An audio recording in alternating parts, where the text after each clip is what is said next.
Welcome back to the Airtime Rush YouTube channel, where today we continue to look back at the lost rides and attractions of the UK. This is part 2, so if you missed part 1, make sure you go and check it out. I will leave it linked in the description below. In the last video, we ended on speaking about a ride that ended up at Southport Pleasureland, so I thought we would stay in Southport and cover more lost rides and attractions that the park had to offer. This park has had a rough history, and sadly, the amusement park closed in 2006, along with a lot of iconic rides. When I think of Southport, I instantly think of Traumatizer, a Vekoma SLC which now operates at Blackpool Pleasure Beach as Infusion. This coaster was the big one of Southport, but since this ride still operates today, we won't be including this coaster in our list. So instead, we'll cover the most iconic coaster at Southport, which was the classic Cyclone. This ride opened in 1937. The coaster was built by American builder Charles Page. It stood at a height of 60 foot and had a top speed of 42 mph. The coaster survived a hurricane in 1961 and also a fire in 1984. The coaster has a taller and faster clone located in Nikko Park in India that goes by the same name. Cyclone had a figure 8 layout and featured drops and lots of airtime moments. It was often compared with the Blackpool Woodies, and even though it wasn't as intense as the Pleasure Beach Woodies, it was often rated smoother and more enjoyable. The park, which was owned by the Thompson family, the same family that owned the Pleasure Beach, closed the park in 2006. And the Cyclone's end was near. A group of coaster enthusiasts organised a protest to try and save the ride. However, this was unsuccessful and the ride was demolished in 2006. We have spoken a lot about Blackpool Pleasure Beach, so I thought we would take a look back at the lost rides of this iconic park, starting with Noah's Ark. This iconic attraction opened in 1922 and was a walk-through attraction themed to, you guessed it, Noah's Ark. The attraction was manufactured by William Strickler and was a staple attraction at the park. The main part of the attraction was situated inside a giant boat that would gently rock from side to side, simulating the waves. This would unbalance the guests inside, whilst telling the story of Noah. The attraction also contained classic funhouse sections such as stepping stones, wobbly floors, and disorientating corridors.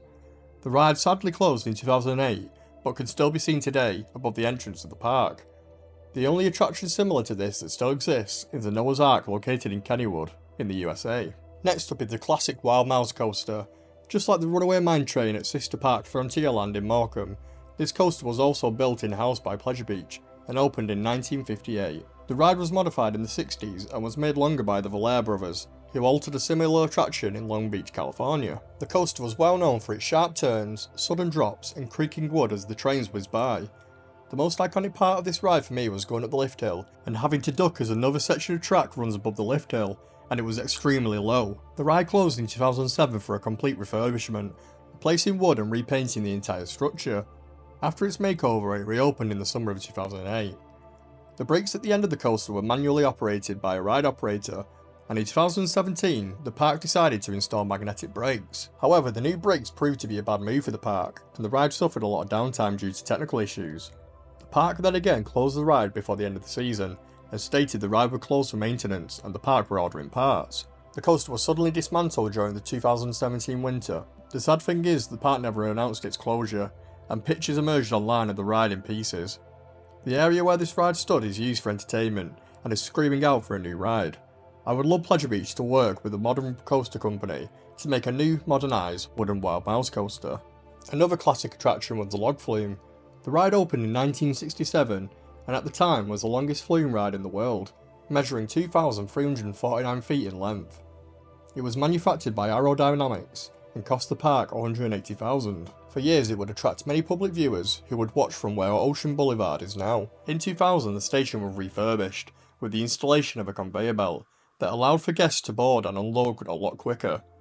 The ride was very popular and iconic, but its days were numbered, and the ride was demolished in 2006 to make way for a new ride. With the closure of the park's sister park, Southport Pleasureland, closed in 2006, there were many rumours that the Vekoma SLC coaster Traumatizer was moving to the Pleasure Beach, and the plot of land where the log flume was is where it would end up. The coaster opened up in 2007 and was renamed Infusion. To think we lost a classic log flume for a standard Vekoma SLC coaster is actually quite sad, and to this day I still miss the iconic log flume. Classic coasters and rides have come and gone from Pleasure Beach, and another coaster a lot of people have told me about in the past video was the classic Virginia Reel. This coaster was a unique wooden spinning coaster that opened in 1922. The Virginia Reel had several circular spinning cars that ran along wooden tracks, a bit like a side friction coaster, which doesn't have upstop wheels, and are held to the track with the friction created by the side friction wheels. The coaster didn't contain big hills or drops, but instead zigzagged down on banked track designed to make the cars spin as much as possible. Depending on how many riders and where they were sat, had a big impact on how fast the ride spun, with only a handlebar to hold on to. The ride sadly closed in 1982 to make room for more modern rides. There's plenty of other iconic rides that Pleasure Beach have lost, such as the Whip and many more.